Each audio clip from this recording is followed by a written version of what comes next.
Ô, Anchieta e Dáurea, nós falamos aqui, logo na abertura do programa, que hoje nós íamos falar sobre os reflexos do aquecimento global, não é? Isso. Então nós vamos fazer o seguinte, vamos trazer aqui as informações com quem conhece, porque nós temos as nossas dúvidas e vamos tentar conversar com o Dr. Carlos Nobre. Ele é pesquisador do Instituto de Estudos Avançados da USP e é integrante da Rede de Especialistas em Conservação da Natureza. Dr. Carlos Nobre, pesquisador, seja bem-vindo à Rádio Nacional. Uma boa tarde. Boa tarde, Luciano. Muito obrigado pelo convite. Dr. Carlos, eu sou o Luciano e estou em Brasília. Agora, nós estamos em rede também com o Rio de Janeiro, Dr. Carlos, que lá nós temos a Dáurea Gramático, no Rio de Janeiro, Rádio Nacional do Rio. Em São Paulo, em nossos estúdios, em São Paulo, nós temos Anchieta Filho, aí em São Paulo. O senhor está onde? São Paulo ou Brasília? Eu estou na cidade de São José dos Campos, no estado de São Paulo. Estado de São Paulo. Então vamos começar por São Paulo. Anchieta Filho faz a primeira colocação ao senhor, doutor Carlos. Muito obrigado, Barroso. Olha, Barroso, não é querendo me gabar, não, pelo amor de Deus, não é autoestima demais, mas eu já entrevistei o professor Carlos Nobre, já tive essa oportunidade. Quando o professor era do INPE, eu tive essa honra de entrevistar o professor. Professor, a gente estava conversando antes a respeito aí da questão do efeito estufa, que muitos países criticam o Brasil por devastar a selva amazônica, mas e esses países? E essas florestas que existiam na Europa, na América do Norte, como acabaram? Porque ficam criticando o Brasil se não cuidaram de suas próprias florestas, professor? De fato, a área de floresta que nós temos hoje no mundo já é menos de 50% da área original de florestas no planeta. Só que muitos desses desmatamentos na Europa, por exemplo, são desmatamentos seculares, né? Não são desmatamentos recentes, quando, de fato, ninguém tinha a menor ideia de que nós teríamos condição de modificar a atmosfera a tal ponto que ela modificaria o clima com o aquecimento global. Então, nessas regiões, os desmatamentos aconteceram há muito tempo, como, por exemplo, também no Brasil, a grande parte do desmatamento da Mata Atlântica, que aconteceu no século XX, ele aconteceu antes de nós termos essa preocupação. O que nós temos visto nos países do hemisfério norte, que tem florestas temperadas, e também na China, na Ásia, é um aumento muito grande da área de floresta. Quer dizer, a agricultura encolheu, ela diminuiu a sua área do que ela já foi décadas e décadas atrás. Ela continua muito produtiva, continua produzindo muito alimento, muita fibra, mas numa área menor. E a área de florestas na América do Norte, Europa e Ásia, Japão e China, vamos dizer assim, as regiões mais temperadas, está aumentando. Só nos países tropicais, nas últimas décadas, é que as florestas estão diminuindo. Professor Carlos Nobre, qual é o país ou os países que mais contribuem para a emissão de gases para o efeito estufa? Historicamente, o país que mais contribuiu, que mais lançou gás de efeito estufa na atmosfera, numa perspectiva desde a Revolução Industrial, são os Estados Unidos, e em segundo lugar a China.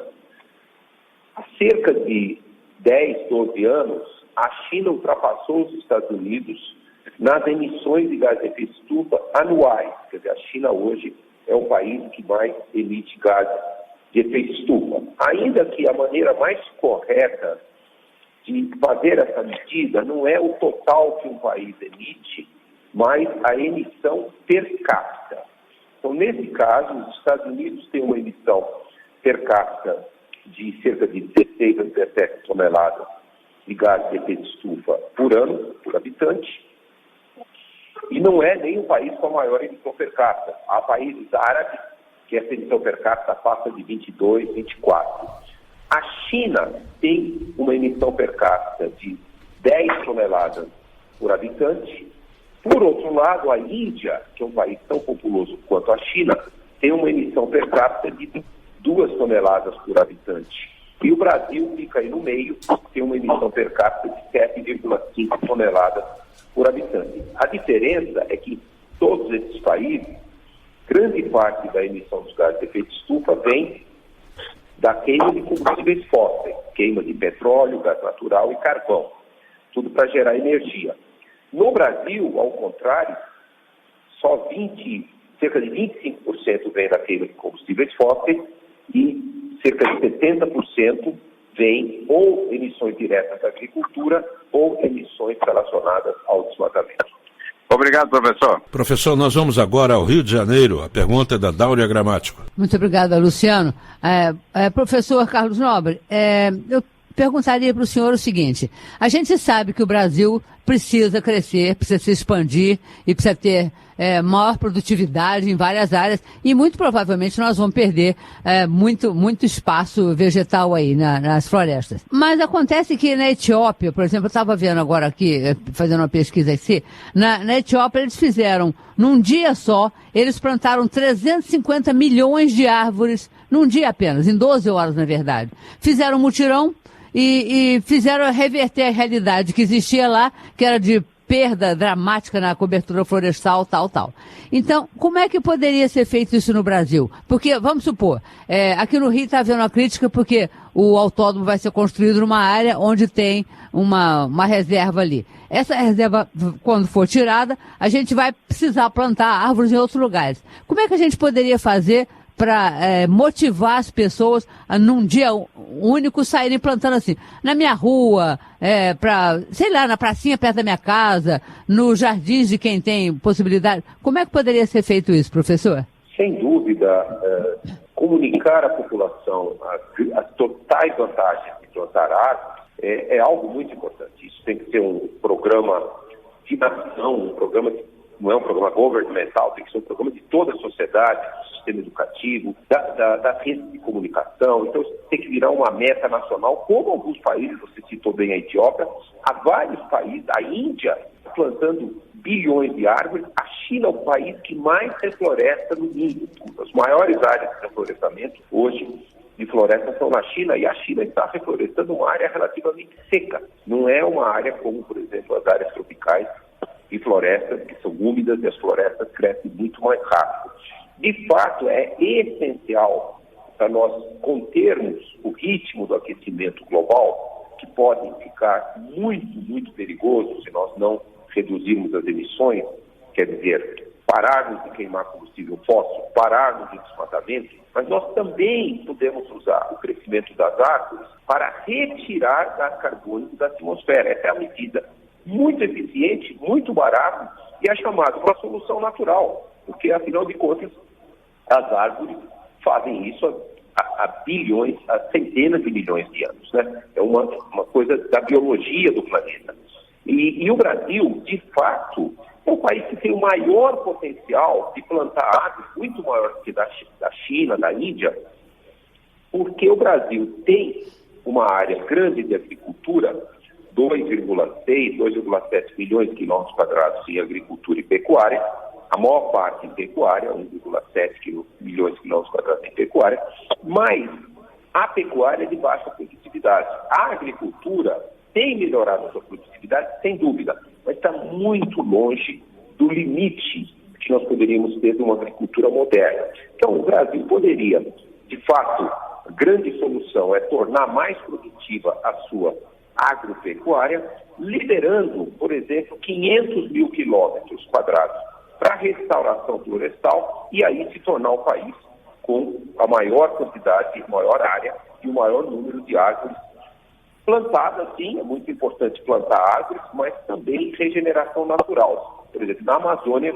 é muito fácil fazer a regeneração natural, a floresta está perto, as sementes estão perto. Nas cidades é muito importante colocar árvores, porque elas também melhoram a qualidade do ar, diminuem os extremos de temperatura, as ondas de calor, seguram mais a água no solo, evitando enchentes, inundações. Então, tornar mais verdes as nossas cidades é uma coisa que não é só relacionada com o aquecimento global, mas se torna, sem dúvida, muito importante. Muito obrigada, professor. Com você, então, Luciano. Professor Carlos Nobre, vamos começar com relação ao Brasil. Né? O senhor deve ter alguns dados, algumas pesquisas nesse sentido. Afeta a economia brasileira esse aquecimento global? Afeta muito negativamente. Muito negativamente. O Brasil já é um país tropical, quente, em geral. São do sul do Brasil e de regiões de topografia mais acentuada, das terras. O Brasil é um país quente, um país tropical. Se nós não tivermos sucesso no Acordo de Paris, eu digo globalmente, não só o Brasil contribui com cerca de 3% das emissões globais. O sucesso do Acordo de Paris depende do planeta, depende de todos os países. E depende muito de mudar a matriz energética de todo mundo e abandonarmos os combustíveis fósseis. Mas se nós não conseguirmos sucesso total do Acordo de Paris, temperaturas, aquecimento abaixo de 2 graus Celsius, a nossa agricultura, para começar a história, será imensamente prejudicada. Nós já somos um país na fronteira, vamos dizer assim, da produtividade. Um pouco mais quente, a produtividade despenca. Então, a produção agropecuária, que hoje é muito grande, por exemplo, do centro, do Brasil Central, do bioma cerrado, ali, mais alguns graus de aquecimento se torna inviável a agricultura. Muda-se o regime de chuvas. Várias regiões do Brasil vão se tornar mais secas. Então, essa é uma primeira perda enorme econômica se o Brasil e o mundo não conseguirem controlar o aquecimento global. Nós já somos um país muito quente, em que, logicamente, ondas de calor e máximos de calor já afetam muito a saúde humana. Então, esses problemas vão se tornar ainda mais graves no Brasil. Temos inúmeras cidades com grandes populações nas zonas costeiras. Se não controlarmos o aumento do nível do mar, aqui no Brasil as contas chegam a vários milhões de brasileiros terão que ser realocados, que o mar vai invadir onde hoje essas pessoas vivem. E também um enorme risco para a nossa riqueza florestal. Um grande aquecimento ou, ao mesmo tempo, um grande desmatamento da Amazônia, a Amazônia, boa parte da Amazônia, desaparece e vira uma savana muito degradada. Então, os impactos do aquecimento global, eles são muito significativos, mundialmente falando, mas num país tropical como o Brasil, eles são extremamente significativos. Um país que tem muita água, em geral, com exceção no Nordeste, mas os extremos climáticos, secas se tornam muito mais recorrentes, até mesmo algo que nós não tínhamos muita experiência no passado, começaremos a ter cada vez mais crises hídricas, por exemplo, da mesma magnitude que tivemos no Sudeste em 2014. Professor, o senhor falou que o Brasil, nesse conjunto global de emissão de poluentes, ele tem 3%. Ou seja, os outros estão poluindo 97%. E, no entanto, há uma grande discussão sobre a nossa Amazônia, não é? Também os outros países devem fazer o dever de casa, senão vão prejudicar a eles e a nós também. Nós só poluímos 3%, não é isso? Atender os objetivos do Acordo de Paris é um esforço global, não é um esforço de um único país, sem dúvida. Vamos dizer assim, e o Brasil se comprometeu. O Brasil vem há muitas décadas com grande protagonismo, um dos líderes das negociações da Convenção do Clima. O Brasil fez compromissos bastante ambiciosos, mas todos factíveis, reduzir as emissões brasileiras em 43% até 2030 com relação às emissões de 2005. Em 2005 ainda tínhamos um índice alto de desmatamento da Amazônia, o índice caiu, infelizmente ele voltou a subir um pouco ainda, mas se nós reduzirmos o desmatamento da Amazônia, do Cerrado, e se nós colocarmos em prática uma agricultura mais eficiente, mais produtiva, mais lucrativa, com menos emissões, com uma meta que a Embrapa já desenvolveu as tecnologias que permitem essa agricultura, nós atingiremos essas metas e os países que liderarem esse esforço global, eles são países que vão sair na frente, eles vão se tornar países com muito mais visibilidade. Os consumidores no mundo inteiro estão se tornando mais exigentes, eles vão querer produtos que não signifiquem o aumento do aquecimento global, tanto do lado de produtos, por exemplo, que tenham relação com geração de energia fóssil, termoelétrica a carvão, por exemplo, já há movimentos de consumidores que não querem mais comprar nada produzido com termoelétrica a carvão. E, do mesmo modo, produtos que resultem em desmatamentos das florestas tropicais. O Leandro Silveira, nosso ouvinte, está no Rio de Janeiro. Ele pergunta o seguinte: não seria possível e interessante criar uma lei que obrigue os donos de grandes áreas improdutivas a reservar um espaço para políticas de reflorestamento? Não seria interessante ou possível isso? Hoje, no Brasil, nós temos o Código Florestal, um dos países que desenvolveu uma política de proteção florestal, do uso sustentável das florestas mais avançada do mundo. Isso vem lá da década de 30, melhorado em 75 e de novo modificado em 2012, e que ele demanda para cada bioma brasileiro uma reserva de vegetação original. Por exemplo, Mata Atlântica 20%, Cerrado 20%, Transição Cerrado, Amazônia 35% e Amazônia 80%. Então nós já temos uma política muito importante nesse setor. Mas mesmo, por exemplo, na região da Mata Atlântica, que é o bioma mais afetado, mais desmatado historicamente, nós reduzimos esse bioma a 15% a 20% do que foi a Mata Atlântica, nós temos muitas áreas para restauração. Então, o grande desafio aqui é um desafio econômico. Como financiar as atividades de restauração?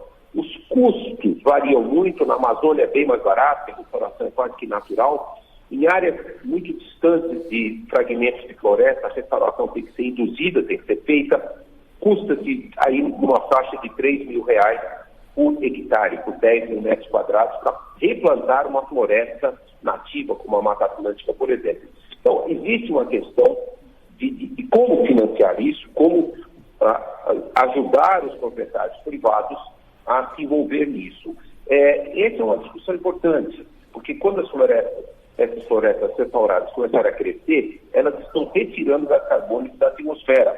Normalmente, qualquer coisa como 10, 12, até 15 toneladas de gás carbônico por hectare por ano. É muito importante, isso seria um papel essencial para a diplomacia brasileira e para o setor econômico brasileiro, negociar internacionalmente para que aumente o valor desse serviço ecossistêmico, retirar gás carbônico por crescimento de floresta. Hoje, esse mercado de carbono tem um baixo valor para esse serviço ecossistêmico que o Brasil pode ser líder mundial. Se nós conseguíssemos, por exemplo, elevar esse valor para $20, por exemplo, por tonelada de gás carbônico retirado da atmosfera pelo crescimento florestal, esse valor desse serviço traria para o Brasil 5, 10 bilhões de dólares por ano dentro das metas brasileiras em relação ao Acordo de Paris. Então isso pode se tornar uma atividade econômica extremamente positiva para o país, mas a nossa diplomacia, o nosso setor econômico tem que ser o líder em conseguir alavancar internacionalmente esse novo valor das florestas. Perfeito. Antes de encerrar, vamos a São Paulo. Mais alguma coisa, Anchieta? Eu só queria saber do professor, Luciano, se quem é mais prejudicial, a questão do desmatamento ou a emissão de gases? O desmatamento está associado, pegando o desmatamento global, principalmente nos países tropicais, chega aí na faixa de 15% a 20% das emissões globais de todos os gases. Então, a queima de combustíveis fósseis e outras emissões acabam sendo, sem dúvida, uma grande maioria. Por isso que, globalmente falando, nós temos que mudar a matriz energética para uma matriz renovável. Porém, o desmatamento, além, logicamente, nos países tropicais, como Brasil, Colômbia, Indonésia, ser a principal fonte, mas ele também traz outras consequências, né? O modelo ideal de floresta e agricultura é o que nós chamamos o mosaico. Ele se mantém em muitas áreas com a vegetação natural, seja a floresta amazônica, a Mata Atlântica, o Cerrado, a Caatinga, o Pampa, e também a agricultura, porque essa combinação floresta e agricultura é a que produz os melhores resultados para a própria agricultura. Quando você tem florestas, você tem polinizadores, você mantém a fertilidade do solo com mais facilidade. se diminui muito os extremos, as ondas de calor que são destrutivas para a agricultura. Então, esse modelo, que é o modelo que a agricultura moderna também quer implementar, o Brasil já tem esse marco legal da reserva legal dentro das propriedades. Então, essa combinação é a melhor combinação econômica, além, obviamente, de manter as florestas, manter o carbono na biomassa, as florestas absorvem carbono. Então, essa combinação é a que traz os melhores resultados para a própria agricultura. Ok, Anchieta? Ok, perfeito. Obrigado, professor. Dáurea, alguma pergunta a mais, Dáurea? Eu queria só uma curiosidade, Luciano, eu queria perguntar ao professor Carlos Nobre se existe um cálculo aproximado da quantidade de árvores que tem a floresta amazônica. Porque eu estava lendo aqui agora há pouco, esse país que plantou, a Etiópia, que plantou 350 milhões de árvores, eles querem, a meta deles é conseguir 4 bilhões de árvores. Tem a ideia aproximada de quantas árvores tem na nossa floresta amazônica, professor? Aproximada, sim. Nós temos aí numa faixa de 600 a 650 árvores por hectare. A floresta amazônica toda, não só do Brasil, ela tem hoje cerca de 5 milhões de hectares de floresta. 1 milhão e pouco já foi desmatado. Então, se fizermos a conta, 500 milhões de hectares multiplicados por 600, isso vai dar cerca de 350 bilhões de árvores, é o que a floresta amazônica ainda tem. Nós teremos mais ou menos 350 bilhões de árvores, então? Nós, eu digo, os países amazônicos todos, né? O Brasil tem umas 220, 250 bilhões desse total. Tá bom. Obrigada, professor Carlos Nobre. Com você, Luciano. Obrigado. E nesse caso, uma árvore faz falta, tá? Tem muita, Com não vai certeza. fazer falta, não. Faz falta. Com certeza. Qualquer uma faz. Professor, eu quero agradecer o senhor pela participação aqui no programa, no Tarde Nacional. O senhor que é um pesquisador, tem alguma pesquisa em desenvolvimento agora, professor? Eu tenho feito muitas pesquisas para saber, vamos dizer assim, quais são os limites da floresta amazônica. E nós chegamos à conclusão, e temos disseminado esses resultados na literatura científica internacional, em que nós não devemos passar o desmatamento de 20% a 25% na Amazônia como um todo. Hoje nós estamos com 15% a 17%. Chegamos à conclusão que se passarmos esse limite, dessa faixa 20% a 25%, a Amazônia, até 70% da Amazônia corre o risco de se tornar uma savana muito degradada, para sempre. É uma transição irreversível. Então, nós estamos realmente alertando todos os países amazônicos para reduzirem seus desmatamentos, para que nós não corramos o risco de perder uma grande parte da Amazônia. Professor, agradeço ao senhor mais uma vez. Muito obrigado e vamos esperar que as pesquisas continuem. Eu falei sobre isso essa semana aqui ainda. A pesquisa é fundamental e o senhor, como pesquisador do Instituto de Estudos Avançados da USP, colabora com certeza para a geração inteira. Tem gente que consegue ajudar uma meia dúzia, outra ajuda mais, mas o senhor ajuda ao planeta de um modo geral. Obrigado ao senhor. Eu que agradeço. Anchieta, algum comentário sobre a nossa entrevista, mestre? Olha, felizmente existe a pesquisa, Luciano, porque a gente tem uma esperança que possa haver um futuro melhor, pelo menos um planeta habitável. Porque do jeito que está a situação, vai chegar um tempo que não dá para mais viver na Terra, não vai ter água, ninguém vai respirar puro, vai ser complicado. Então, graças a Deus, existe esse tipo de pesquisador, esse tipo de pesquisa. O homem contou até o número de árvores na Amazônia, viu? É demais, muita coisa. Pesquisa do rapaz, muita paciência, né? Dáurea, alguma colocação, Dáurea? Muito boa. Agora, você tem razão no que falou. Ele tem 300 bilhões de árvores e tal, mas nós precisamos de todas elas. Cada uma delas é importante para nós e necessária, né, Luciano? Com certeza. Falou sobre o reflorestamento. O que me chamou a atenção aqui é o seguinte. Muito se fala e às vezes começam a alardear para todos os cantos. O Brasil está acabando com tudo. Porque está acabando com isso. Aí vem de lá... primeiro? Vem de lá outros representantes, acabar, não sei o quê. Gente, de acordo com o professor Carlos Nobre, na emissão global de poluentes, o Brasil representa 3%. 3%. 97% vem de outros países. Estão preocupados? Comece a corrigir aí. Agora, nós vamos fazer a nossa parte. Não é isso? Vamos fazer. É um fazer. E já estamos fazendo, com certeza.